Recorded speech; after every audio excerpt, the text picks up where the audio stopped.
It's been called the October Revolution, but for many it's been a long time coming. It's a youth that is standing together, crying for help one last time, saying that they are tired of a system that they think is archaic and way past its expiration date. We have a rampant unemployment, an economy that's in crisis, a country that is drowning in debt, and the environment, they don't even want to talk about it. And they're finally coming together and saying enough is enough. October 17, 2019, more taxes are imposed on people as the country faces an unprecedented recession. And in 3 days, from the north to the south, 2 million Lebanese take to the streets demanding their government resign, blocking roads in anger and frustration on a daily basis. 13 days later, the Prime Minister resigns, but the people still accuse their leaders of massive corruption and demand that each and every one leaves.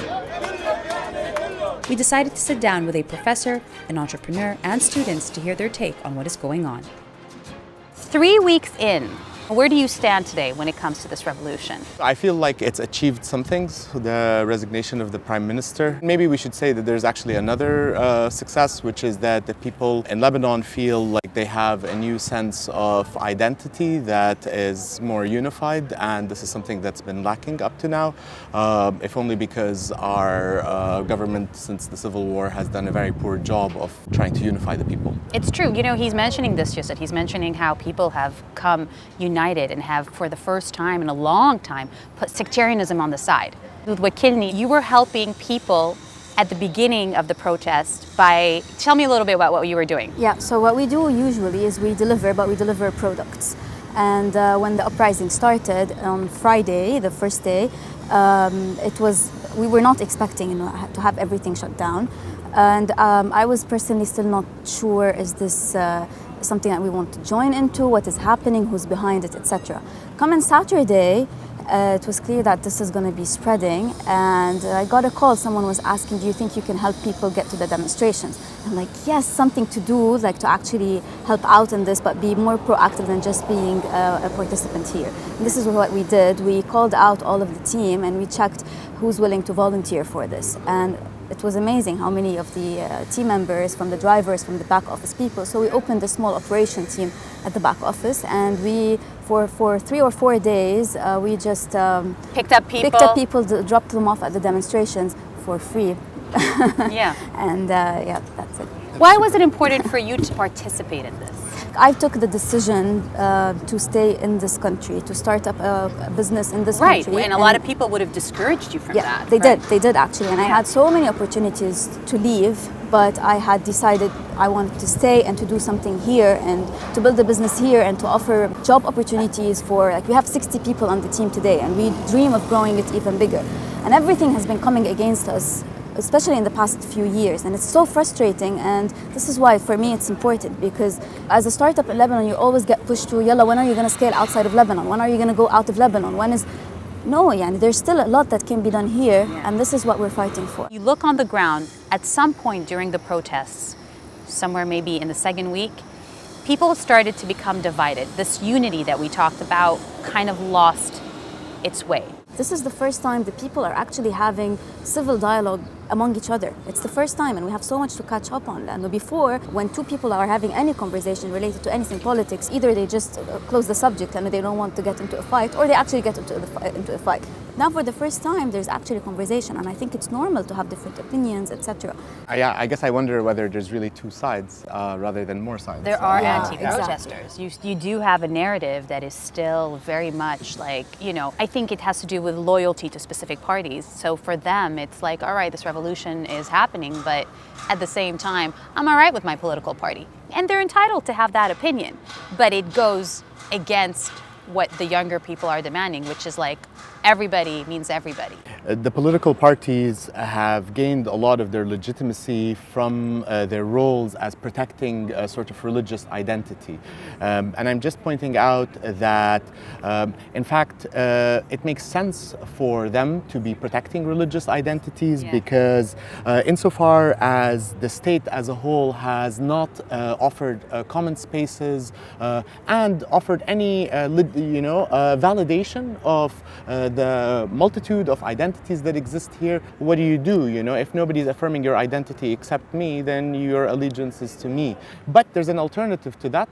You don't have to get rid of the religious identities. In fact, this is something that is appealing. We think of the pluralism of identities anywhere else in the world as a positive element. It makes it, you know, multicultural, diverse. But how do you detach after so many years of that? I mean, you need an uprising. Yes, you need to create common spaces of dialogue, like some of these common spaces Like of you're dialogue doing. that we're seeing here. What we want is to transition ourselves into a place where we have a new constitutional state, right, where all of these identities are affirmed and so on. So then we're just saying, you can think of it as having 4 steps. Once the government resigns, what we need is a smaller rescue or caretaker government to stabilize the economic situation. And the second thing is to separate the judiciary, you know, from the rest of the government, so that it can get some independence, so that it can actually enact some of these reforms that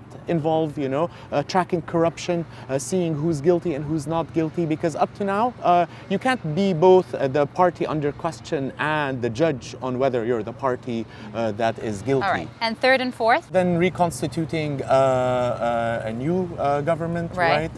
and in application of these of the Constitution. All right. Okay. You said it's interesting because you mentioned economic crises, and I know you've also suffered a lot because of what's going on and sustained yourself. When you hear these chiefs, these leaders, these party leaders talk, they've been showing up a lot in the last 2-3 weeks. What is your reaction to all this? Too late. There's nothing that brings confidence in what they're saying. And we've seen so much organization actually happening on the ground during this movement from the people themselves. And it's so clear that there's so much potential in this country from people actually being productive in a proper way. And it's time for these people to take over. Do you think the youth is ready to take over? I do think that there's a lot of potential, and I do think that we have a lot of educated youth, and I do think that this dialogue that is currently happening is helping. I'm very much involved in the startup scene in Lebanon, and you see so many youth running businesses, and this is just proof that they are ready. Right, it's true, because even the startup industry is a pretty tough one to get into. It's very tough, and you have to be super flexible and very creative. These kinds of founders have done it in Lebanon, in one of the most difficult environments, and this just is additional evidence that yes, they are ready.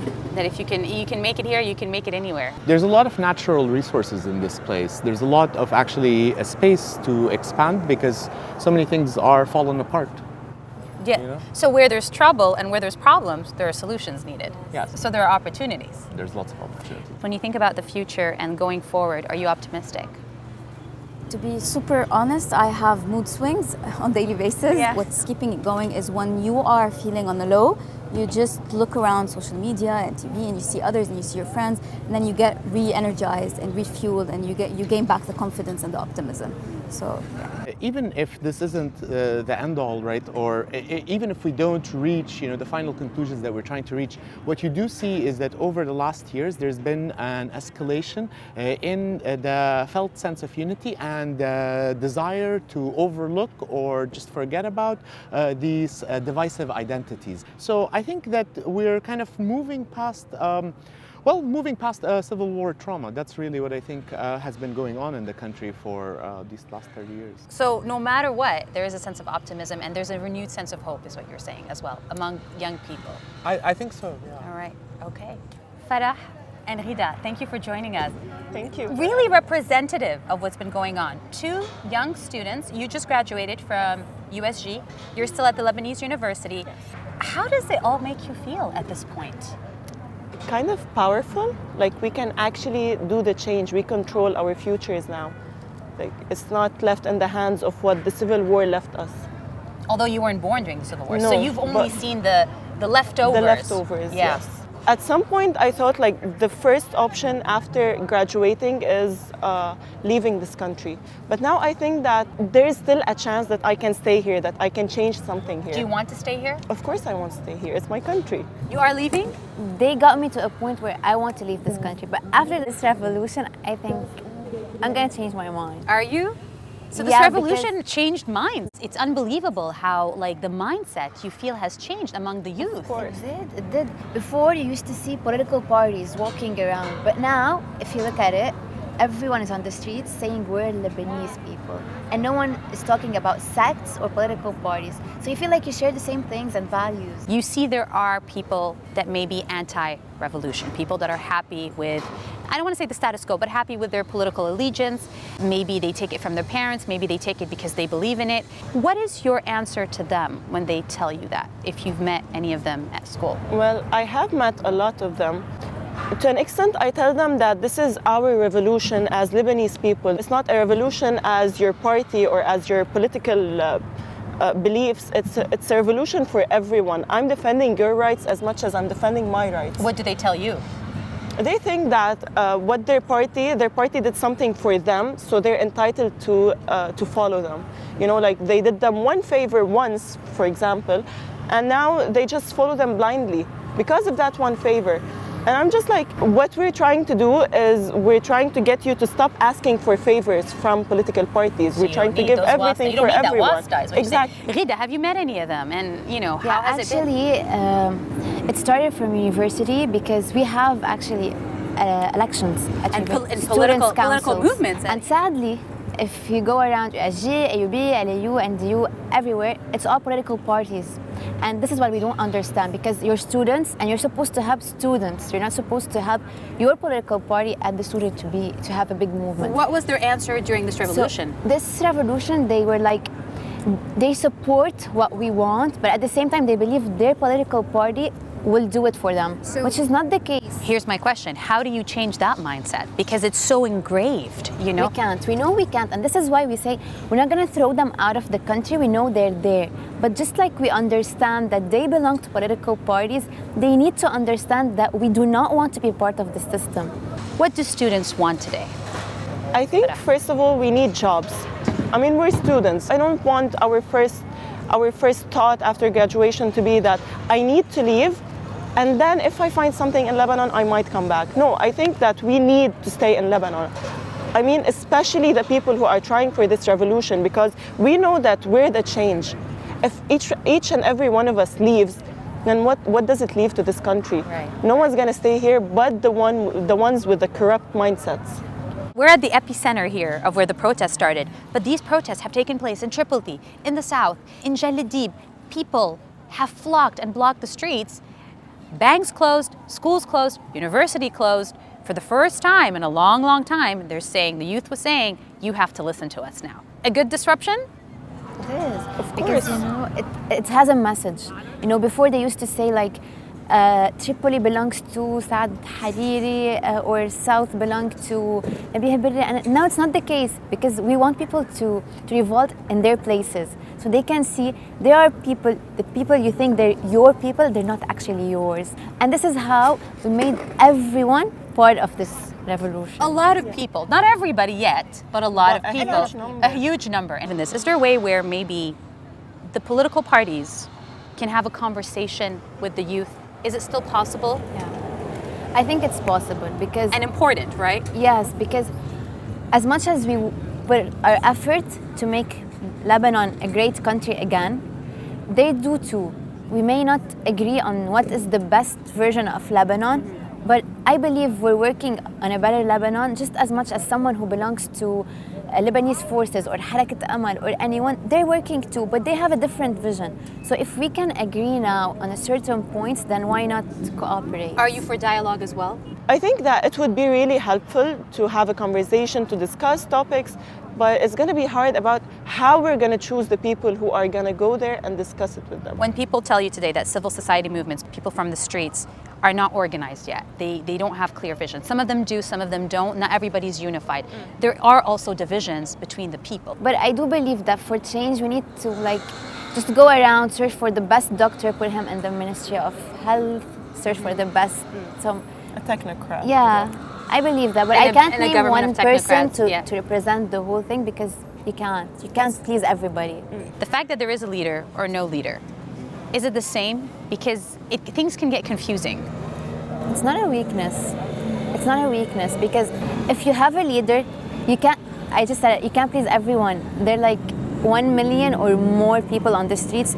We don't know each other. We don't. If you bring someone out, and I'm gonna tell you, but who is it? where does he belong to? I don't know him. So we do not have trust. What about, you see movements, you see people being funded, you see tents being risen. What do you make of all of this? Because there are some behind the scenes things happening. We have to be realistic too. Of course, but then again, I think that some people, they're providing to us from their own pockets. I've seen a lot of businessmen around here, and they have money.